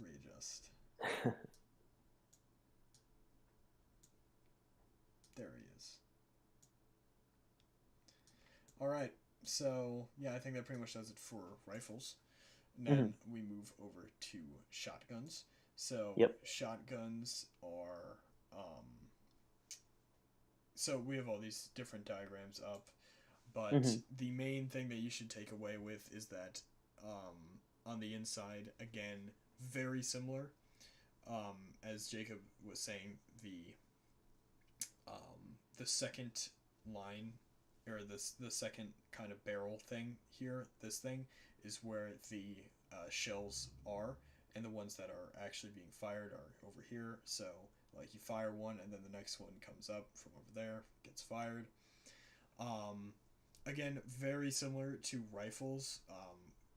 Shotguns and rifles are, like Jacob was saying, they can be kind of indistinguishable from each other, but you can look for either the pump action or the kind of double thing it has going on here. Also just the thickness But other than that, it is honestly very similar because it just employs things from rifles, like the stock, or a bolt if it's bolt activated. It still has sights. It has an interior magazine here, and the forestock or the grip. So again, you can customize these if you want to get a different stock, like a spring stock. You could get that, or a wood, or any of that. But this is kind of a lever shotgun taken apart. Down here you can see the lever being taken apart in these different figures. But honestly, it's pretty much everything we've already covered. They all work together to get that going. Mm-hmm. Now, finally, with machine guns, these I took apart a little bit more, or I found images. Yeah, you found people who took it apart. Yeah. So, wow. Again, it is very, very similar. It's same exact concept with how the primer sparks the gunpowder. But these can be different in their magazines. These are where you can start getting very high round count in a magazine. Mm-hmm. For example, some LMGs have a round per magazine of 100 to 150 rounds in a magazine. Wow. Just taken apart, you can see that many things work together so that it can withstand that high fire rate, because bullets need to be coming up from the magazine into the action, get pushed into the chamber, then get hit from the firing pin, and then out at an incredibly rapid rate. Because these have extremely high fire rates, probably the highest fire rate out of any single type of gun. Mm-hmm. So they have to do it at an extremely fast rate, which is why they have all of these things fitting together. A lot of these things are just connector pieces connecting the different things to each other, but if you look, it's just a very direct path all the way up to where it's going to get pushed through the barrel, out of the muzzle. And it needs to be the shortest possible path, because there are so many bullets coming and it's going at such a fast rate. Mm-hmm. Again, I apologize for my family. Yeah, no problem. Usually my family has to apologize for me, but now I flip the script. Nice. Yeah. And again, LMGs, really, it's going to look very similar to this, except obviously longer. This one has the magazine on the top. It can be either on the top or on the bottom. Has the bipod for stability. Again, these things can weigh 25, 30 pounds. And this, has a handle that you can flip out for extra stability. Yep. But yeah, honestly, it's just that base principle. There's a lot of customization that can go on. You can actually effectively build your own weapons if you get enough into it. So there's a lot of things you can do with this stuff. But yeah. Anyways, final thoughts. Yes, cool. So that was the final episode, excluding the game show episode of the Intense season. And yes, I really loved this season. Episode. I really loved it. Too. This has been the best season so far. Yep. We try to make whatever one we're on currently the best season. But I really love this one because we get to talk about, things that, like, we started off with conspiracies. So applying science to what can be a very unscientific thing, Yeah. But it was also applying science to the unknown. And I think that that what this is doing, what this specific episode is doing, is shining a light into what many people might not be knowledgeable on. I even learned stuff from Jacob. I didn't know that that there was purposely intensified spin through the barrel. That's super interesting, and that also makes sense for the James Bond thing. Yeah, for the how you can how the James Bond movies start, how you can see the thing. Yep. But yeah, I've really loved this season. And I think, it was great working on it with you. Thank you so much. Yeah, thank you. You too. Yeah, of course. So I learned a lot this episode. Very fascinating. What did you learn? Max? Oh my gosh. Well, so let's see. I learned about the thing with how it's with the chamber, how once you rack it, it's in the chamber, even if there's not a magazine in there. Let's see, what else? Oh my gosh, there's so much. Well, the shotgun anatomy was interesting, that it's actually pellets. Like, I feel like I vaguely knew that. Like, I think I remember reading a book in like 4th grade. I think it was like Shiloh or something. You remember that book? I might. And so it was like they were eating some bird, and they were like, "Oh, you got the bird shot in it," and they were like eating around it, and because they were like really poor, I think was the point of that like scene in the book. So yeah, and let's see. It's really interesting, the sort of the rates of fire, the distinctions. I knew about the semi-automatic versus automatic, but then the lever action, the pump action, all very interesting. And yeah. Yeah, again, this shouldn't be used as the be-all, end-all. This should be used as a reference point. Again, or like we're a not jumping professionals. off point to get like into the topic. Because there are literally anywhere you could look up, probably like gun safety courses, and then insert town name, and you'll find them. And you can, if you want to get into this, if you want to become a gun owner, you can look for those like classes, and they'll teach you. And I don't know, depending on the state, you can get licensed. I don't know, different laws, different states. And so, yeah. So this is more just a like brief introduction to the topic, even though we went on for like 2 hours, just because it's guns are serious business. They're they're deadly, but not if you use them correctly. So yeah. So thank you everyone so much for watching. Yep. Thank you all for watching. Yeah, there's honestly, in America, we have the highest gun per person ratio. I think that makes sense. Yeah, it's like 1.08 to 1, something like that. So there's a lot of guns in our country, so it's very important to be knowledgeable about them. So yeah, thank you all so much for watching. I've had fun with this season. Looking forward to the game show. Looking forward to the game me too. show. Yeah, game show time. Oh yeah. And yeah, so once again, I would like to thank Jacob for being here, and make sure to check out his channel. And yeah, thank you all for watching, and thank you, Sebastian, for being my co-host as always. It's been a fun season. Oh, my dog's barking. It's been a fun season. Another great season with you as a co-host. Thank you. I mean, you really helped me. This episode would have been impossible without you, because I have no idea what's going on here. So yeah, so thank you for doing like a lot of work on this episode. It's all good. And yeah, so that is all, I guess. Thank you all for watching, and I'm gonna end stream unless you have anything else to say. I think we're good. Thank you so much. Alrighty.